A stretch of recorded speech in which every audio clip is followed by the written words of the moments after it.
English teacher. Hi, friends. How are you today? Welcome to Super Sarah's Book Club. Today, we are going to read a very special story, Puss in Boots by Charles Perrault.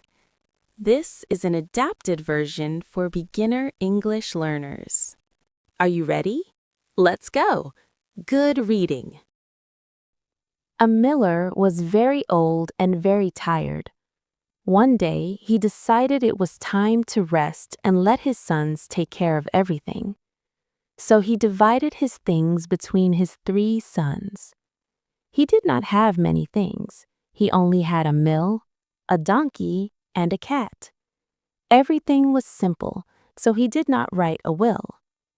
The oldest son got the mill. The second son got the donkey. The youngest son got only the cat. The youngest son was very sad. He said, "My brothers can work and live well, but I only have a cat. I do not know how I will survive." The cat heard this. He stood up and looked at his master in a serious and wise way. "Master," he said, "please trust me. I can help you more than you think." "How?" asked the young man. "Give me a sack and a pair of boots like gentlemen wear when they go hunting. Then you will see that you are not poor."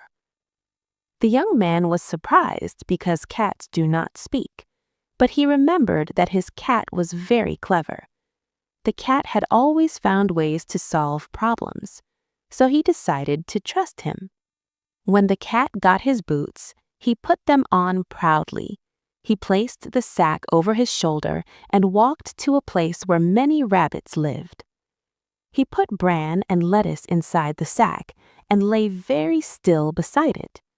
Soon a young rabbit came and looked inside the sack to eat the food. Quickly, Puss closed the sack and caught the rabbit to prepare it as a gift. The cat walked proudly to the palace and asked to speak to the king.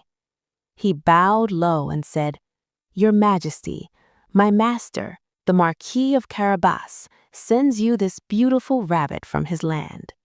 The king smiled. "Tell your master I thank him for this fine gift." Another day, Puss caught 2 partridges and gave them to the king in the same way. The king was very pleased. He ordered food and drink for the cat. While eating, Puss spoke cleverly about the large lands and rich fields that belonged to his master, the Marquis of Carabas. One day, Puss heard that the king would ride by the river with his daughter, the most beautiful princess in the world. "Sir," said the cat, "if you follow my advice, your future will change." "All right," said the miller's son, who felt he had nothing to lose. "Tell me what to do." "Go and swim in the river where I show you," said Puss. "Leave the rest to me. And remember, you are now the Marquis of Carabas." The young man agreed and did as the cat said. While he was swimming, the king's carriage passed by. Suddenly, they heard loud cries. "Help! Help!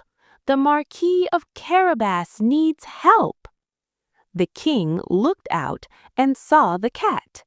He quickly ordered his guards to help the young man out of the river. The cat bowed and told a sad story.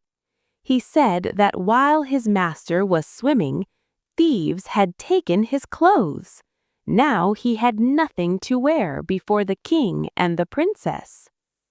"We will fix that," said the king kindly. He ordered fine clothes to be brought from the palace. When the young man put them on, he looked noble and handsome like a true marquis. The princess admired him very much. She asked her father to invite him into the carriage. The young man gladly accepted. Meanwhile, the cat ran ahead of the carriage. He came to workers in a meadow and said firmly, "The king will pass soon. You must say that this field belongs to the Marquis of Carabas." The workers were afraid to disagree. So when the king asked, they said the land belonged to the Marquis. The king was impressed. The cat did the same thing in many fields, and everywhere people said the land belonged to his master.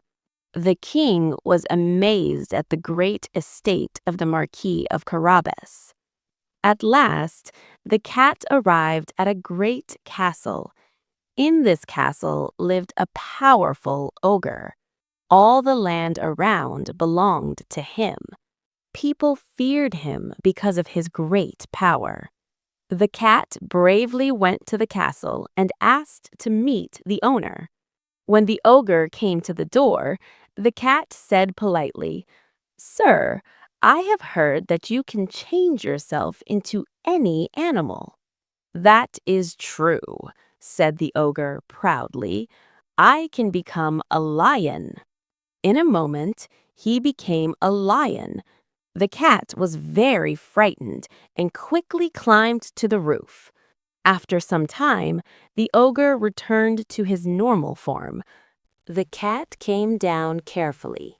"But," said the cat, "it is easy for a great lord like you to become a large animal. I wonder if you can become something very small, like a mouse." "Of course I can," said the ogre. In a moment, he became a small mouse running across the floor. This was exactly what Puss wanted. He quickly caught the mouse, and in that very moment, the ogre disappeared forever. Just then, the king arrived at the castle. The cat stood at the gate and called, "Welcome, your majesty, to the castle of my lord, the Marquis of Carabas." The king was amazed. "This castle also belongs to you? Wonderful!" During the meal, the king saw how kind and noble the Marquis was. The princess and the young man spoke softly and happily together. Finally, the king said, "Marquis, would you like to marry my daughter?" "I would be very happy," said the young man. The princess smiled shyly. They were married the next day and lived in the castle, enjoying all the lands and riches.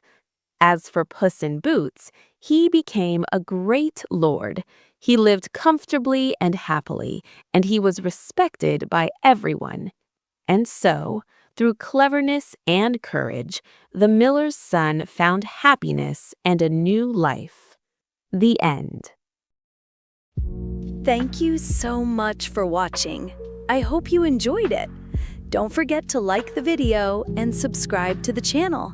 See you next time, my friends. Bye!